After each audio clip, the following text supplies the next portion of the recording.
नमस्कार. आज आपण एक नवीन रेसिपी व्हिडिओ पाहतोय, तो म्हणजे बाजरीची भाकरी. बाजरीची भाकरी करण्यासाठी आपल्याला साहित्य खाली दिल्याप्रमाणे आपण पाहू शकता.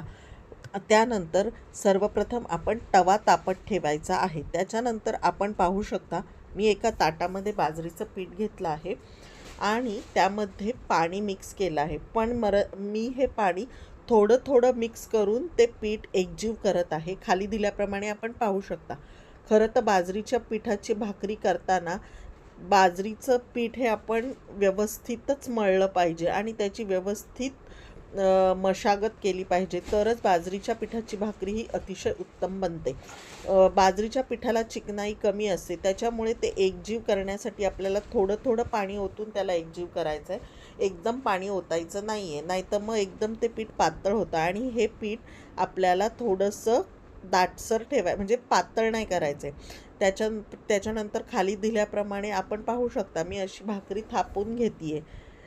बाजरीची भाकरी ही आरोग्यासाठी अतिशय उत्तम आहे. ही भाकरी सगळ्यांनीच खाल्ली पाहिजे.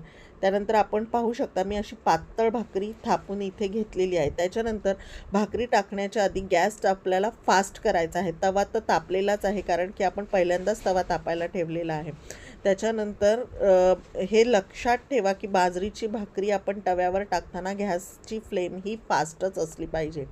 त्यानंतर आपण त्याला एका साईडनी पाणी लावून घेतो आहे. पाणी जास्त पण नाही लावायचं आहे, प्रमाणातच लावायचे. त्याच्यानंतर खालची बाजू व्यवस्थित भाजल्यानंतर आपण ती भाकरी उलटायची आहे.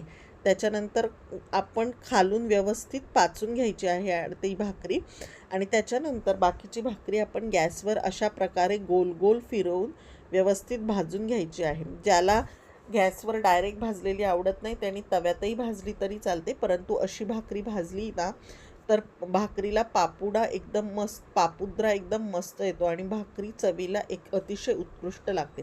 आपण पाहू शकता, मी भाकरी किती अतिशय सुंदर झालेली आहे आणि पापुडाही कसा म्हणजे व्यवस्थित असा पापुद्रा तिला आलेला आहे. आपण खाली दिल्याप्रमाणे पाहू शकता भाकरी किती पातळ झालेली आहे. ही बाजरीची भाकरी आपण अवश्य अशा पद्धतीने करून पहा. ती करण्यासही अतिशय सोपी आहे. याच्यासाठी गरम पाण्याची अजिबात आवश्यकता नाही आहे, गार पाण्यातही ती होते. जर माझा व्हिडिओ आपल्याला आवडला तर लाईक अँड सबस्क्राईब